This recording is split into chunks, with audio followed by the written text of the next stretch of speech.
നമസ്കാരം. അപ്പോൾ നമ്മുടെ കോടതി ജഡ്ജ്മെൻറ്റ് നാളെ വരും എന്നാണ് അറിയാൻ കഴിഞ്ഞത്. വരട്ടെ.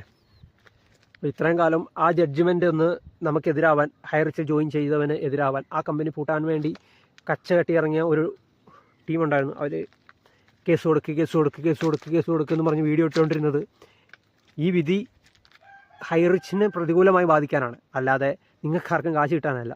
കാരണം ഇത് ശരിയായാലും നിങ്ങളുടെ കാശ് കിട്ടും, നിങ്ങൾ ഹൈറിച്ചിന് വേണ്ടി മുടക്കിയിരിക്കുന്ന കാശ് കിട്ടുമെന്ന് നിങ്ങൾക്കറിയാം, എല്ലാവർക്കും അറിയാം, അത് ക്ലിയറാണ്.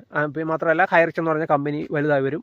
അത് ഓൾറെഡി നിലവിൽ വളർത്തി വന്നുകൊണ്ടിരുന്ന ഒരുപാട് പ്രൊജക്റ്റുകളുണ്ട്. അതുകളെല്ലാം വീണ്ടും ഡെവലപ്പ് ആവും. നാടിനൊരു ഗുണമുള്ള, ജനങ്ങൾക്കൊരു ഗുണമുള്ള കമ്പനി ഉണ്ടായി വരും ആയിരുന്നു. അപ്പോൾ അതിനെ എങ്ങനെയെങ്കിലും ഒന്ന് നശിപ്പിക്കുക എന്നുള്ള ഒരു ഉദ്ദേശത്തിൽ കുറേ ശ്രമിച്ചു. അവരുടെ ശ്രമത്തിലൊന്നും നടന്നില്ല. അവർ ഈ വാട്സപ്പും കൂട്ടി രാത്രിക്ക് രാമാനം ഇരുന്ന് കണ്ട ഉള്ള വെറുപ്പ് മൊത്തം ഉണ്ടാക്കി വെച്ചിട്ടും അതിൻ്റെ ഒരു പ്രയോജനവും ഉണ്ടായില്ല. കാരണം കേസ് കൊടുക്കുക എന്നുള്ളതായിരുന്നു അവരുടെ ഉദ്ദേശിക്കുന്നത്. അല്ലാണ്ട് അവരെ കൊണ്ട് വേറെ ഈ ജഡ്ജ്മെൻറ്റിലോ ഒന്നും ചെയ്യാൻ പറ്റില്ല. അവർക്ക് ഈ സാധനം, പക്ഷേ അവരുടെ പ്രവർത്തനങ്ങളൊന്നും പ്രത്യേകിച്ച് ഫലം കണ്ടില്ല. ആകെ 3-4 കേസുകളാണ്. ഈ 10-15 ലക്ഷം ആളുകൾ ഹൈറിച്ചിൽ ഈ റെഡിങ് കൂപ്പൺ എടുത്ത് പൈസ കൊടുത്തിട്ടുണ്ടെന്ന് തന്നെ പറയുന്നത്.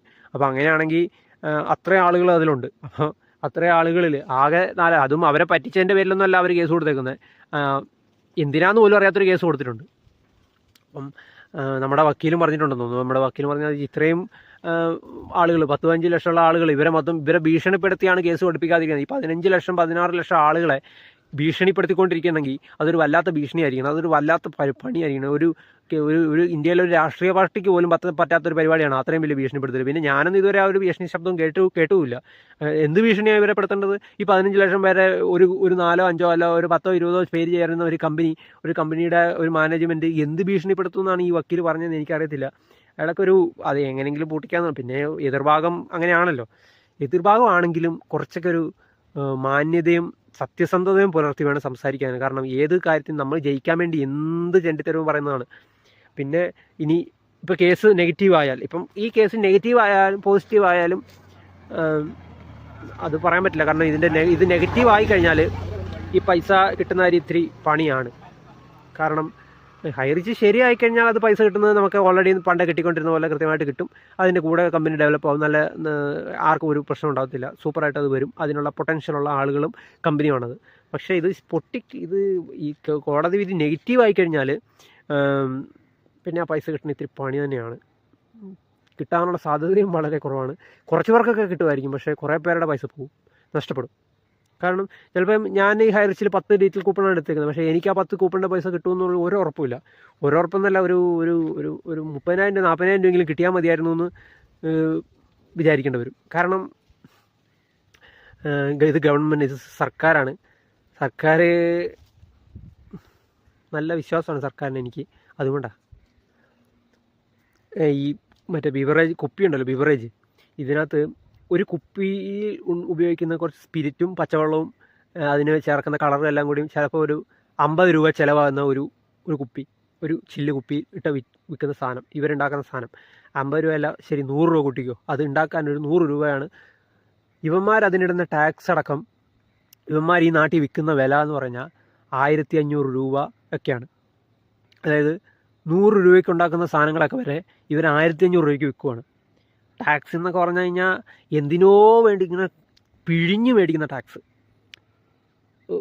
100 രൂപ 1400 രൂപ 1500 രൂപയുടെ സാധനമാണെങ്കിൽ 1400 രൂപയും മിക്കവാറും ഈ ഇവന്മാർ അടിച്ചു വെക്കുന്ന ലാഭം ഈ ജനങ്ങളെ സേവിക്കാൻ വേണ്ടി കേട്ടോ. സേവനം എന്നൊക്കെ പറഞ്ഞല്ലേ, അങ്ങനെ എന്തെല്ലാം കാര്യങ്ങളിൽ. പിന്നെ മദ്യം വിൽക്കാൻ ഉപയോഗിക്കുന്നത് പൈസ കുറയ്ക്കാം, അതിനുവേണ്ടി വേറെ ലഹരി വിരുദ്ധതയാണ് ലക്ഷ്യമെങ്കിൽ അതിന് വേറെ വഴികൾ ഒരുപാടുണ്ട്. പിന്നെ ഈ സിഗരറ്റ് മറ്റേ സാധനങ്ങളെല്ലാം ഇപ്പോൾ ഇവിടെ വിൽക്കുന്നുണ്ട്. ഇതെല്ലാം ലഹരിയാണ്, യാതൊരുവിധ ഗുണവുമില്ലാത്ത ലഹരി. എന്തുകൊണ്ടാണ് ഈ ഗവൺമെൻറ് ഇതൊന്നും ബ്ലോക്ക് ചെയ്യാത്ത?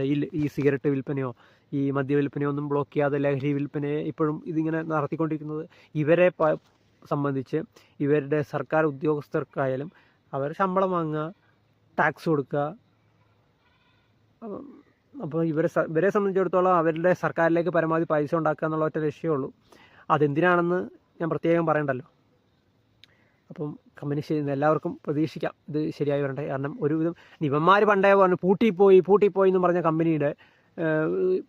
പറഞ്ഞ കമ്പനിയുടെ അന്ന് തൊട്ട് തുടങ്ങിയ വീഡിയോ ഇടലാണ്.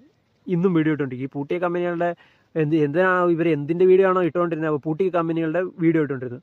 പക്ഷേ ഇനി നാളെ നമുക്ക് ഒരു തീരുമാനമാവും ഇത് കമ്പനി പൂട്ടുമോ ഇല്ലയോ എന്നുള്ളത്. പൂട്ടിയാൽ പിന്നെ ആ പൈസ റിക്കവറി ചെയ്യാൻ വേണ്ടി അതിൻ്റെ പുറകെ നടക്കണം.